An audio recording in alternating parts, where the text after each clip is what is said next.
అందుకని సంపూర్ణ భగవద్గీత భగవద్గీత ఫౌండేషన్ మార్కెట్కి అందించింది, తెలుగు జనాలకు ముఖ్యంగా అందించింది.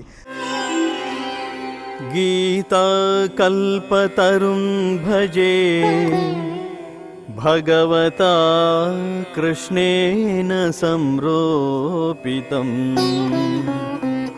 వేదవ్యాస వివర్ధితం శృతిశిరోబీజం ప్రబోధాంకురం నానాశాస్త్ర రహస్యశాఖమరతిక్షాంతి ప్రవాలాంకితం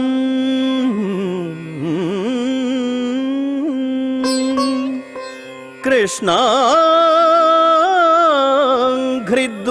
భక్తి పుష్పసురభిం మోక్షప్రదం జ్ఞానినాం మోక్షప్రదం జ్ఞానినాం.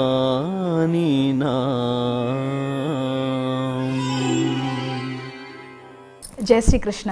జీవన గీతకి స్వాగతం.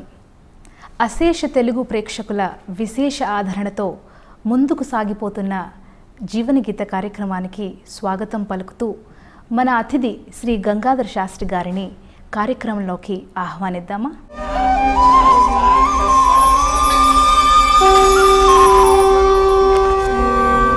అడ్డదిడ్డంగా సంపాదించేసి వెంకటేశ్వర గుడిలో లోపలవాడు తెగ కెలికేస్తుంటాడు, తెగ తిట్టేస్తూ ఉంటాడు, తెగ మన పొడి చేస్తుంటాడు. ఒరే నువ్వు ఎలా సంపాదించావు నాకు తెలుసురా అంటుంటాడు ఒకడు.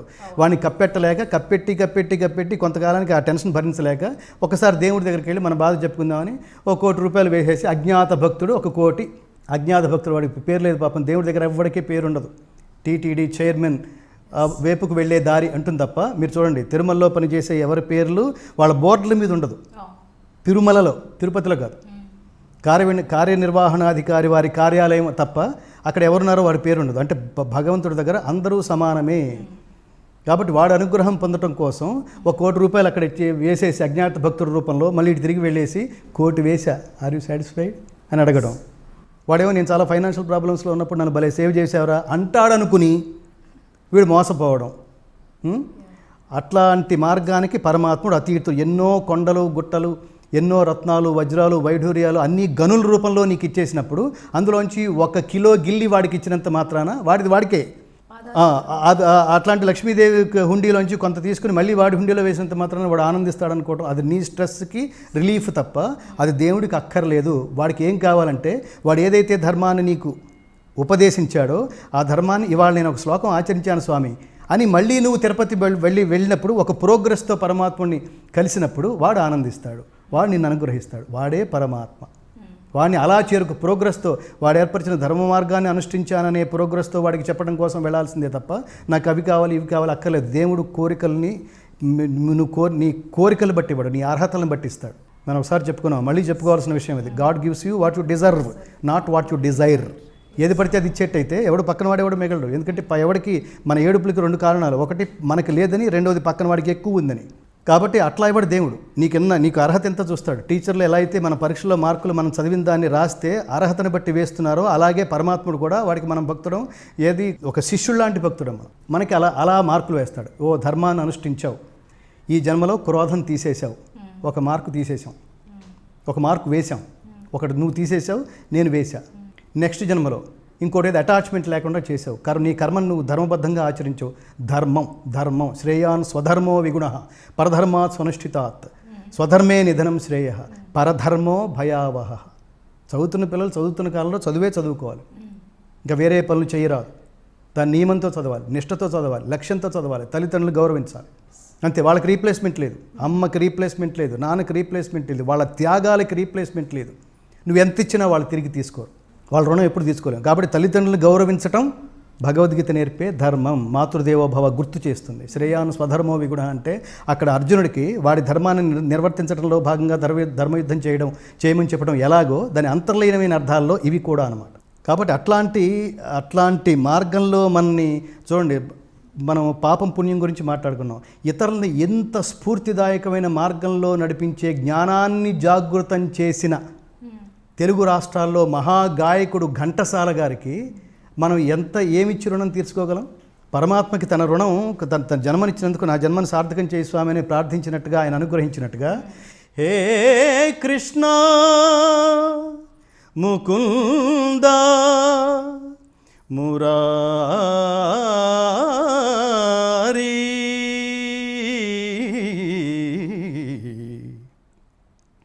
జయ కృష్ణ ముకుంద మురారి జయ గోవింద బృంద విహారీ కృష్ణ ముకుంద మురారి. దేవకి పంట వసుదేవు వెంట, దేవకి పంట వసుదేవు వెంట, యమునను నడిరేయి దాటితి వంట,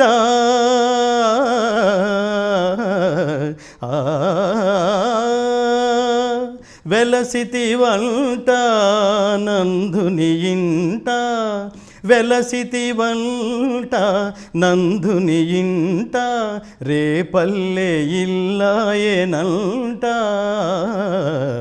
కృష్ణ ముకుంద మురారి జయ గోవింద బృంద విహారీ కృష్ణ ముకుంద మురారి. కృష్ణుడి జీవితాన్ని బాల్యం నుంచి గీతోపదేశం వరకు కళ్ళకి కట్టినట్టుగా, అంత పరమాత్ముని ఆవహించుకున్నట్టుగా,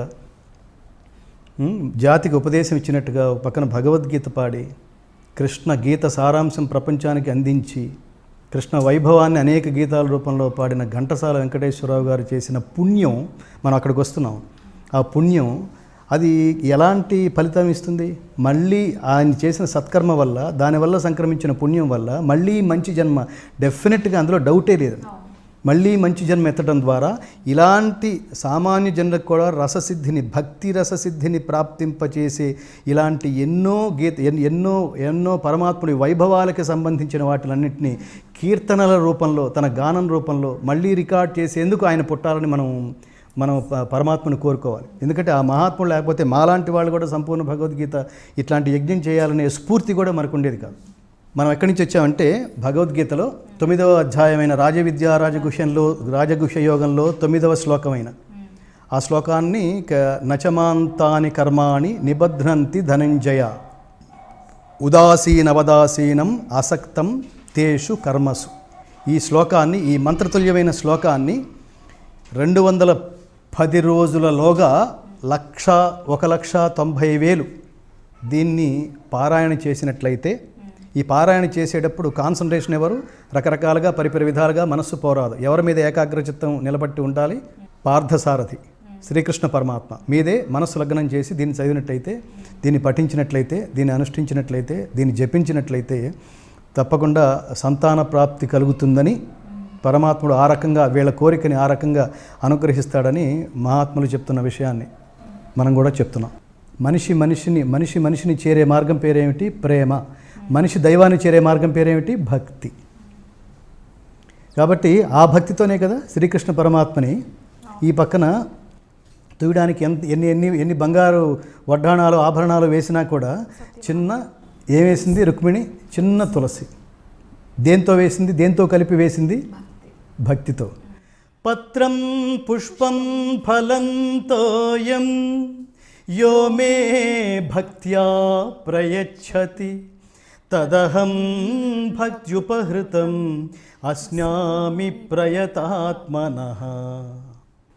ఎవడు నా కోసం పత్రమైన, పుష్పమైన, ఫలమైన, ఉదకమైన భక్తి శ్రద్ధలతో, కాబట్టి వాడు నన్నే చెందుతున్నాడని చెప్తున్నాడు. అలాంటి పరమాత్ముణ్ణి ఎవరిని అనుగ్రహిస్తాడంటే ఈ భక్తితో పాటు చెప్తున్నాడు. భగవద్గీతలో విశ్వరూప సందర్శన యోగంలో 11వ అధ్యాయంలో 55వ శ్లోకం, చివరి శ్లోకం, ఇందాక చెప్పిన భక్త్యా త్వనన్యాయ శ్లోకం 54వ శ్లోకం. ఇంకా చెప్తున్నాడు అల్టిమేట్ ఏంటంటే మత్కర్మ కృన్మత్పరమో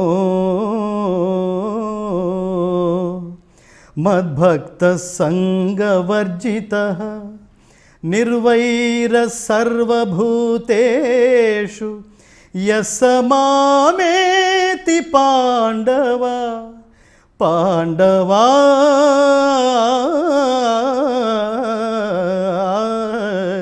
ఆ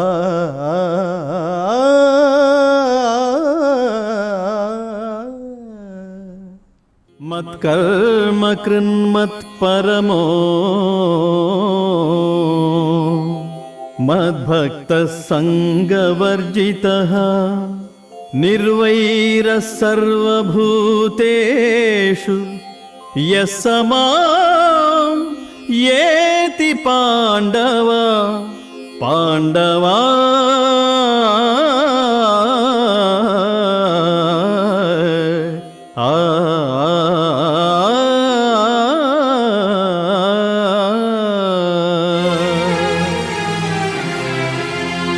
పాండవా నేనే పరమగతి అని నమ్మి సమస్త కర్మలను భక్తి శ్రద్ధలతో నాకే అర్పించి సంగరహితుడై సమస్త ప్రాణులయందు సమదృష్టి కల భక్తుడే నన్ను పొందును అని కృష్ణ పరమాత్మ అర్జునునకు విశ్వరూప సందర్శన యోగమును అనుగ్రహించెను. పాండవ, నేనే పరమగతి అని నమ్మి సమస్త కర్మలను భక్తి శ్రద్ధలతో నాకే అర్పించి సంగరహితుడై సమస్త ప్రాణులయందు సమదృష్టి కల భక్తుడే నన్ను పొందును. అంటే దేవుడి పొందటానికి కూడా ఒక ఒక ఒక ఏమంటారు ఒక క్వాలిఫికేషన్ ఉంది, ఒక అర్హత ఉంది. అర్హత ఏమిటంటే ఇది చెప్తున్నాడు. మద్భక్తః మద్భక్తః సంగవర్జితః సంగవర్జితః నిర్వైరః నిర్వైరః సర్వభూతేషు సర్వభూతేషు యః యః సహ సహ మాం మాం ఏతి ఏతి పాండవ. పాండవ పాండవ, నేనే పరమగతి అని నమ్మి సమస్త కర్మలను భక్తి శ్రద్ధలతో నాకే అర్పించి. నేనే పరమగతి అని నమ్మి అంటే అర్థం ఏంటి? మనం చేసే కర్మలన్నిటికీ ఎవడైతే ఈ సృష్టికర్త ఉన్నాడో వాడే అల్టిమేట్ అని అనుకోవాలి. మనం చేసిన పనులే అల్టిమేట్ కాదు. దీనివల్ల నాకు 1000 కోట్ల లాభం రావాలి, దాని నుంచి ఇంకోటి ఏదో రావాలి, ఇంకోటేవో లౌకికంలో అక్కడే ఉండిపోతాం. ఎవడైతే శక్తిని ఇచ్చాడో పరమాత్మ, all this credit goes to you only, ఈ ఫలితం కూడా నీదే, ఇప్పుడు నన్ను ఏం చేయమంటావు చెప్పు అనే మెంటల్ స్టేటస్ ఉన్నప్పుడు అప్పుడు మన లోకం కోసం ఇదన్నీ ఎందుకు చెప్తున్నామంటే ఇది వ్యక్తిగతం కాదు. వ్యక్తిగా ఒకడు బాగుపడితే దానివల్ల కుటుంబం బాగుపడుతుంది, కుటుంబం బాగుపడితే ఆ కాలనీ బాగుపడుతుంది, ఒక సమాజం బాగుపడుతుంది, ఒక రాష్ట్రం బాగుపడుతుంది, ఒక దేశం బాగుపడుతుంది, ప్రపంచ దేశాలకి ఆదర్శం అవుతుంది. అంటే ఒక వ్యక్తి బాగుపడడం ఇంపాక్ట్ అంతుంటుంది. ఈ ఐడియా మనకు రాలేదేమిట్రా అనుకుంటాం. మీకు చిన్న చిన్న చిన్న ఉదాహరణ చెప్పాలంటే సినిమా ఇండస్ట్రీలో ఒక ఆయన ఒక గొప్ప మాట రాశాడు. జననానికి మరణానికి. కన్ను తెరిస్తే జననం, కన్ను మూస్తే మరణం, రెప్పపాటే జీవితం. ఎంత అద్భుతంగా రాశాడో అని నిద్రపట్టలేదు ఒక ఆయనకి, ఇంకొక రచయితకి. ఎంత అద్భుతంగా రాసేశాడు ఏంటి, 3 లైన్లో రాశాడు. ఆ స్ఫూర్తిని నేను అసలు తట్టుకోలేకపోతున్నా. నాకు ఇంతవరకు ఈ ఆలోచన ఎందుకు రాలేదని నేను బాధపడుతున్నా. ఇప్పుడు నేను 2 లైన్లోనే నేను రాయగలనా ఇంత వేదాంతం, ఇంత జీవితాన్ని. కన్ను తెరిస్తే జననం, కన్ను మూస్తే మరణం, రెప్పపాటే జీవితం. ఇది స్ఫూర్తి. అతను ఒక 4 రోజులు ఆలోచించి ఒక అద్భుతమైన 2 వాక్యాల్లోనే రాశాడు. కన్ను తెరిస్తే ఉయ్యాల, కన్ను మూస్తే మొయ్యాల. ఇది జీవితం అని. అంటే స్ఫూర్తి అంటే దీనికి ఉదాహరణ చెప్తున్నాను. అంటే ఒక వ్యక్తి బాగుపడడం వల్ల, ఒక వ్యక్తి మంచి స్ఫూర్తి ప్రపంచానికి అందించడం వల్ల ఇంక జ్ఞానాగ్ని దగ్ధ కర్మాణం తమాహు పండితం బుధా. ఒక జ్ఞానాగ్ని కనుక ఒక కాగడాలాగా వెలిగిస్తే 1,000,000 దీపాలు, 1,000,000 జ్ఞాన దీపాలు వెలిగినట్టు. దానివల్ల ప్రపంచంలో ఉన్న మానవులందరి హృదయాల్లోనూ జ్ఞాన దీపాలను వెలిగించినట్టు. ఇది ఎవడు ఒక సొత్తు కాదు, ఒక మతానికి సంబంధించింది కాదు, ఒక దేశానికి సంబంధించింది కాదు. కాబట్టి పాండవ, నేనే పరమగతి అని నమ్మి, నేనే అల్టిమేట్ అనుకోవాలి. అల్టిమేట్గా నా ఆశీర్వాదం ముఖ్యం అనుకోవాలి. నువ్వు నా ఆశీర్వాదం ముఖ్యం అనుకోవాలి. కాబట్టి నేనే ధర్మ మార్గం అయితే నీ కోసం వేశానో ఆ మార్గంలోనే నడవాలి. నడిచి నా దగ్గరికి రావాలనే ఆలోచన ఉండాలి. ఇక్కడిక్కడే ఉండిపోకూడదు. నువ్వు లౌకికమైన నువ్వేంటి 100 కోట్లు సంపాదిస్తే ఏమిటి, 1000 కోట్లు సంపాదిస్తే ఏమిటి, అల్టిమేట్గా అవన్నీ ఇక్కడ వదిలేసి పోవాల్సిందే కదా. అంబానీ, అందులో ఆయన ఎన్నంతస్తులు మేడ కట్టాడు ఈ మధ్యన అందరికీ తెలిసింది. ఫేస్బుక్లో కనిపిస్తోంది, ట్విట్టర్లో కనిపిస్తోంది, ఎక్కడ పడితే అక్కడ కనిపిస్తోంది. 1000 మంది పరిచారికలు. అల్టిమేట్గా ఇంట్లో ఉండేది 3. ఆయన, వాళ్ళ ఆవిడ, పిల్లాడు, వాళ్ళ అమ్మ, 4. ఎంతమంది? 4,000 మంది. పార్కింగ్ ప్లేస్ ఎంత? ఓ 10 అంతస్తులు. ఏమిటిది? మనం ప్రారంభంలో ఏమనుకున్నాం? Simple living, high thinking. ఇవన్నీ ఏంటంటే మనం చూపించుకోవడం కోసం. నేను ఎన్నంతస్తులు బిల్డింగ్ కట్టానో చూపించుకోండి. మనలో చాలామంది చేసే పనులదే. అల్టిమేట్గా ఆ ఇంట్లో నీకు శాంతి ఉందా? దేనివల్ల వస్తుందంటే ఆ శాంతి దీనివల్లే. దేనివల్ల? సత్కర్మని ఆచరించడం వల్ల. సత్కర్మ అంటే ఏమిటి? లోకహితం కోసం నువ్వేమైనా ఖర్చు పెట్టావా? నీ కోసమే ఖర్చు పెట్టుకుంటున్నావా? కాబట్టి పాండవ నేనే పరమగతి అని నమ్మి సమస్త కర్మలను భక్తి శ్రద్ధలతో నాకే అర్పించి, ఒక లాయర్ మాట్లాడినట్టు మాట్లాడతాడు, మోర్ దాన్ దట్. సమస్త కర్మలను భక్తి శ్రద్ధలతో నాకే అర్పించి, ఏది చేసినా థ్యాంక్ గాడ్, నిరపేక్షంగా, నాకొద్దు, నీదే. సంగరహితుడై, దేని పట్ల అటాచ్మెంట్ ఉండదు. ఇది నాదే, ఎలా చేశాను చూసావా, నాదే నాదే నాదే నాదే నాదే అనుకుంటున్నప్పుడు ఒక భయంకరమైన దెబ్బ తగిలితే ఆ నాది మనకు కనపడకుండా పోతే, నాది కాకుండా పోయినప్పుడు మనం తట్టుకోవడం చాలా కష్టం. అందుకని జీవితం ప్రారంభం నుంచే ఒక అభ్యాసం చేయాలి. ఆ అభ్యాస వైరాగ్యాల వల్ల అది సాధ్యం. అదేంటంటే ఈ సంఘం అనేది వదిలిపెట్టడం. అసంశయం మహాబాహో మనో దుర్నిగ్రహం చలం అభ్యాసేన తు కౌంతేయ వైరాగ్యేణ చ గుహ్యతే.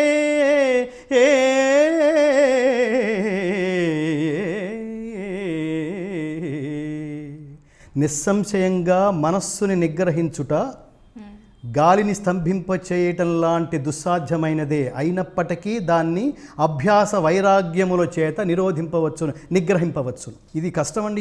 ఇది కష్టమని అంటే కోపం తగ్గించుకోవచ్చు. దేనివల్ల? అభ్యాసం వల్ల. దేనివల్ల? వైరాగ్యం వల్ల. దేనివల్ల? దాని పర్యవసానాల్ని ఆలోచించటం వల్ల. దేనివల్ల? దాన్ని మళ్ళీ ప్రాక్టీస్ చేయడం. By practice only it can B.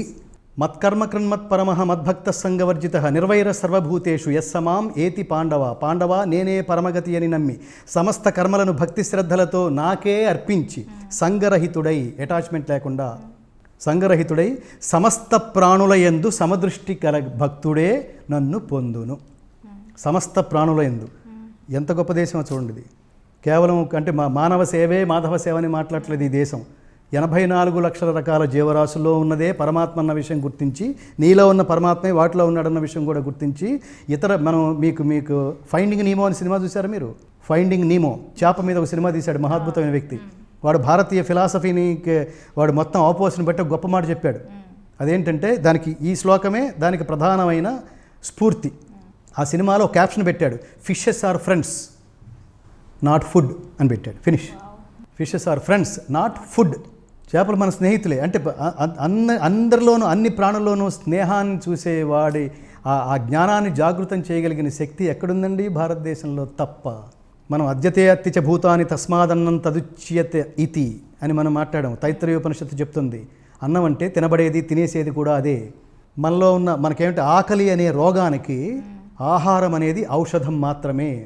ఎవరైతే ఆహారాన్ని ఔషధం కోసమే ఉపయోగిస్తారో, ఔషధ మాత్రంగానే ఉపయోగిస్తారో, ఔషధం ఎలా అయితే ఏ క్వాంటిటీతో అయితే తీసుకుంటామో ఆ క్వాంటిటీతో అయితే మాత్రమే ఉపయోగిస్తాడో వాడు మాత్రమే ఆరోగ్యవంతుడవుతున్నాడు. ఎవరైతే ఆహారాన్ని రుచి కోసం ఉపయోగిస్తాడో వాడు అనారోగ్యం పాలవుతున్నాడు. మనం తీసుకునే మాంసాహారం మొత్తం రుచి కోసం తప్ప ఆకలి కోసం కాదు. ఈ పాపం అనుభవించాల్సిందే. నీ తాత్కాలికమైన రుచి కోసం ఒక ప్రాణాన్ని నీ కోసం దాన్ని బలి చేయరాదు. ఇదే మత్కర నిర్వైర సర్వభూతేషు సర్వ ప్రాణుల యందు సమదృష్టి కల భక్తుడే నన్ను పొందును. ఇంతకంటే గొప్ప దేశం, ఇంతకంటే గొప్ప ఐడియాలజీ, ఇంతకంటే ధర్మానికి సంబంధించిన ఏమంటారు నిర్వచనాలు ఇంకా ఏ దేశంలో ఉన్నా దొరుకుతాయండి? ఏ దేశంలోనూ దొరుకుతుందా? ఫిలాసఫీ అంటే ఇది. నిన్ను నువ్వు ఎలా ప్రేమిస్తున్నావో ఇతర ప్రాణికోటిని కూడా అలా ప్రేమించినప్పుడు మాత్రమే. మన ఇంట్లో పెంపుడు కుక్క ఉంటుంది, దాని ఒక్కదాన్ని ప్రేమించడం అని కాదు కదా, మొత్తం సర్వప్రా ఆ జీవిని ఎలా అయితే ఒక జంతువుని ఎలా ప్రేమిస్తున్నావో మిగతా జంతువులు కూడా అంతే ఖచ్చితంగా. కాబట్టి దాన్ని ఆకాశంలో ఉన్న వాటిని మనం వదిలిపెట్టట్లేదు, నీళ్ళలో ఉన్న వాటిని వదిలిపెట్టలేదు, భూమిలో ఉన్న వాటిని వదిలిపెట్టలేదు. ఎలా పడితే అలా ఇది రియలైజ్ అయ్యి మోస్ట్ ఆఫ్ ది అంటే day by day most of the foreign people they are becoming vegetarians. మనం చెప్పుకున్నాం వెజిటేరియన్ ఫుడ్ అంటే శాకాహారం జీర్ణం కావడానికి 45 నిమిషాల నుంచి 50 నిమిషాలు పడుతుంది అంతే. ఈజీగా డైజెస్ట్ అవుతుంది. అది సాత్విక ఆహారం కాబట్టి సాత్విక లక్షణాలను ఇస్తుంది. మాంసాహారం ఒక జంతువు ఇంకో జంతువు మీద ఆధారపడుతుంది కాబట్టి ఆ క్రూరత్వమే మనకు వస్తుంది. కాబట్టి తామసిక గుణం ఇస్తుంది, రాక్షస గుణం ఇస్తుంది. కాబట్టి మనం తినే ఆహారంలో కూడా ఆహారం బట్టి కూడా మనం గుణం ఏర్పడుతుందన్న విషయం తెలుసుకుని సాత్వికమైన జీవనం గడపడానికి ప్రపంచం ఉవ్విళ్ళూరుతున్న దశలో భారతీయ మానవులారా, ఇంకా అలవాటు కాని ప్రపంచ మానవులారా, సాత్విక ఆహారాన్ని భుజించండి, సాత్వికులు కండి. ప్రపంచంలో ఏ జంతువైనా దానికి నిర్దేశింపబడిన ఆహారం మాత్రమే స్వీకరిస్తోంది. పక్షులు వాటి ముందు ఏం వేస్తున్నావు? చిన్న గింజలు తప్ప ఇంకేం తినవు, గింజలు మాత్రమే తింటాయి. ఒక జంతువు, ఒక క్రూర జంతువు. అందుకనే సరదాగా జోక్ కూడా చేశారు వీళ్ళు. ఏది? కోడి మేక క్రూర జంతువులు, సింహం పులి క్రూర జంతువులు. నిజానికి కోడి మేక క్రూర జంతువులు కాదు, మనతో పాటు సమానంగా చెప్పాం మనం. 84 లక్షల జీవరాశుల్లో మనిషి ఒక జీవరాశికి మాత్రమే చెందినవాడు.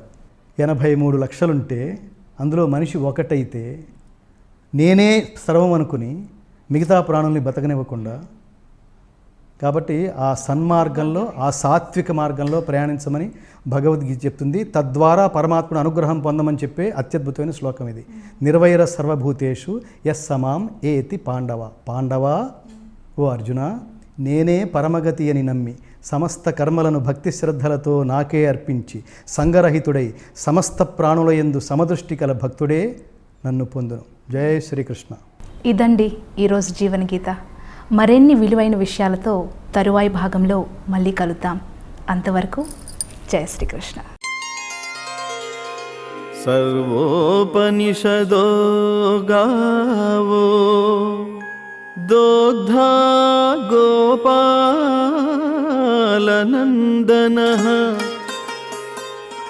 పార్థో వత్సః సుధీర్భోక్తా దుగ్ధం గీతామృతం మహత్. దుగ్ధం గీతామృతం మహత్. ఉపనిషత్తులన్నీయు గోవులు. గోపాలనందనుడగు శ్రీకృష్ణ పరమాత్మ పాలు పితుకువాడు. అర్జునుడు లేగదూడ. మహత్తరమగు గీతామృతము పాలు. సద్బుద్ధి గల జిజ్ఞాసువులే ఆ పాలను త్రాగువారు.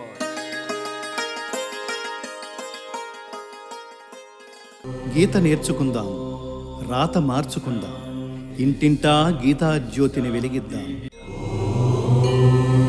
తమసో మా జ్యోతిర్గమయ